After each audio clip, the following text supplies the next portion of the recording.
The first band were all 20-ish with long hair, proud of their band, just back from that first short tour down the coast. Their music, better than I wanted to admit. They'd set up to play in a bedroom at the back of the first floor. I wedged behind the chest-high bass amp, nodded to the drummer, and the band roared to life without a hello to the crowd. Sweat flew as fuzzed-out guitars and thick snare hits ricocheted off the close walls. A handful of people crammed up front, transplants from a year or two ago who I never got to know, became an undulating blob of black t-shirts and silver beer cans.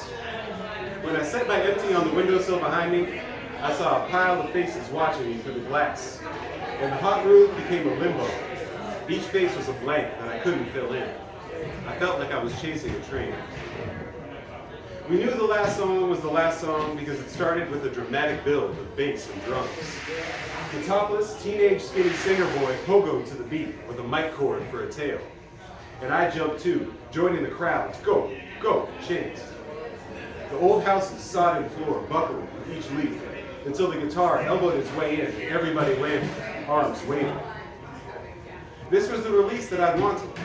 But in that realization, I whisked myself back out of the moment and frowned at my hands, clapping stupidly in front of me. Screaming the last verse, the singer appeared at my side, sea lion slick when he brushed my arm and threw open the window. The people on the back porch stepped back, raising beers in appreciation. The singer dove over the sill and onto the porch, kicking the bass amp. I clamped my hands on top of the amp to steady it. By the time I turned back, he was a flash of sweat shining back in the dust, dragging the mic cord into the dark as displaced shouts exploded from the PA speaker to my left. The song ended with a crash of cymbals, the mic cord draped over the drum set like caution tape. Through the applause, the room's heat shifted from electric to oppressive. I said, "Nice show," to the bassist. He smiled as I slipped out from behind the amp. The wall was wet to the touch. My head was a grinding gear, waiting to catch a cog. I stepped onto the back deck, 20 degrees cooler, but still hot. Multiply the front row of the show by 5. That's how many people were standing in the grass below me, blowing cheap smokes over warm beer. The dark yard, a ballet of glowing red dots.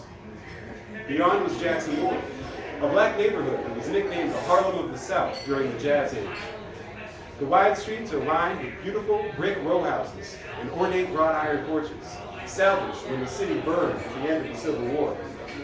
My father was born blocks from the show, and whenever I went to the neighborhood, I'd look at the street corners and imagine him younger, standing there with a hokey old rhythm and blues song in his head. But I'd always felt disconnected from the place. It didn't feel right that my only reason for being in a black neighborhood was to hang out with white people. Thank you. Good night.